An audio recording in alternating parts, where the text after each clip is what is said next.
What happened while we were away, brought to you by the firefight continues. At least 24 people have died and dozens still missing in the Los Angeles County wildfires. The Eaton fire in Los Angeles County, which CAL FIRE says is likely one of the most destructive fires in California history, was at least one-third contained as of this morning. The fires burned 14,117 acres. The Palisades fire was at 14% containment with 23,713 acres burned. And the Hearst fire was at 89% containment with nearly 800 acres burned. AccuWeather is estimating this morning $250 billion in damages and economic damage from those LA wildfires. The blame game has already begun. Here's Los Angeles Fire Department Chief Kristen Crowley. Did the city of Los Angeles fail you and your department? Did they fail you? Yes. California Governor Gavin Newsom is blaming local officials. I watched the press conference. I met with some of those leaders. We had my team start talking to local leaders, saying what's going on. Our state, and you weren't getting straight answers from I was getting leaders. different answers. When you start getting different answers, then I'm not getting the actual story. Los Angeles Mayor Karen Bass, your thoughts? Angelenos, we're still going through it. And to any of you in all... Why is she smiling? 24 people have died. Why is she smiling? At a meeting of Republican governors at Mar-a-Lago late last week, Florida Governor Ron DeSantis excoriated this reporter's hostile line of questioning. Is it appropriate for people in your industry to try to create division and to try to create narratives anytime these things happen? Now, you're not as interested in doing that because Newsom is a D. If Newsom was a Republican, you guys would you would have him nailed to the wall. At that aforementioned meeting of Republican governors, President-elect Trump says he's going to have a report put together addressing the drone sightings all over the country late last year. Virginia Governor Glenn Youngkin, sitting right beside him, added, "We are home to the largest naval base in the world in Quantico, and we house a lot of the SEAL teams and have a huge national security infrastructure. And now for 2 years running, we have had drone incursion over secure airspace, and we still don't know why. And I think that's absolutely unacceptable." On Fox News Sunday, Vice President-elect J.D. Vance says the incoming administration has a big hole to dig out of and provided an update for J6ers in jail. I wish Joe Biden all the best, but the fact is he has left us dumpster fire, not just at the border, but also with the economy. First of all, we know that prices are way too high for many Americans.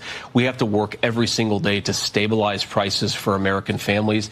But Shannon, everything that he's bragging about ignores the fact that he has added trillions and trillions of dollars to the federal debt during a time of peace. He has left us with bond yields, meaning how are we going to finance that debt?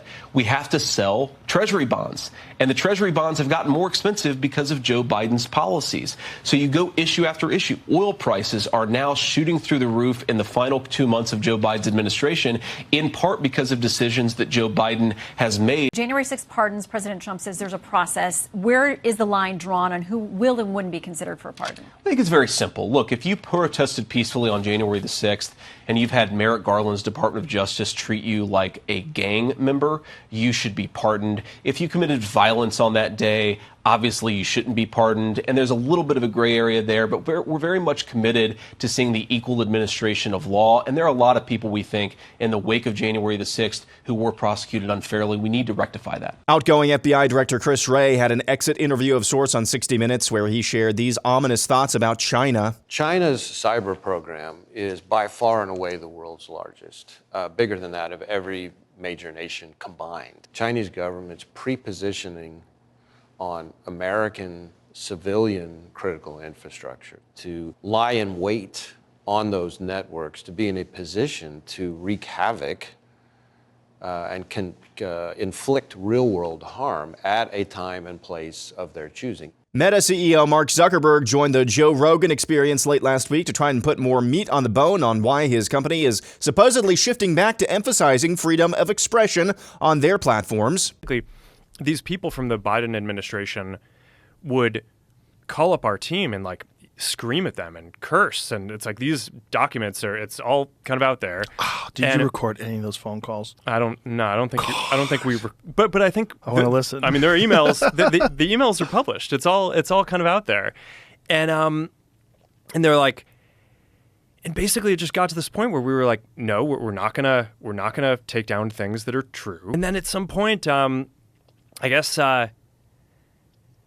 I don't know, flipped a bit. I mean, Biden, when he gave some statement at some point, I don't know if it was a press conference or to some journalists, where he basically was like, these guys are killing people. And I don't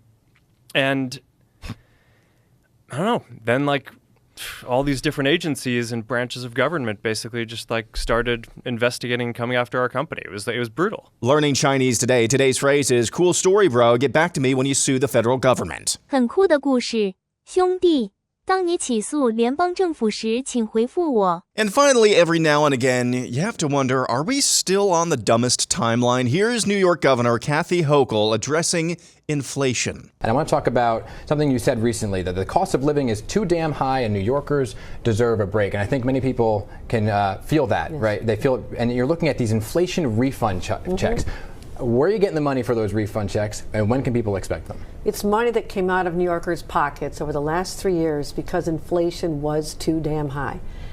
It's no one's fault. They paid more for everything they bought. You're a young dad. You bought diapers and formula and little clothes for Olivia. It's expensive. It's expensive. So you paid extra money in the cost of that, but it also meant higher sales tax. We collected $3 billion more in the last 3 years in unanticipated sales tax revenue. And I said, well, we could put that in the state coffers. Why don't we give it back, though, to the people who paid too much? Why don't you just cut the sales tax? Just cut the sales tax. You are so dumb. You are really dumb. For real. And that's what happened while we were away.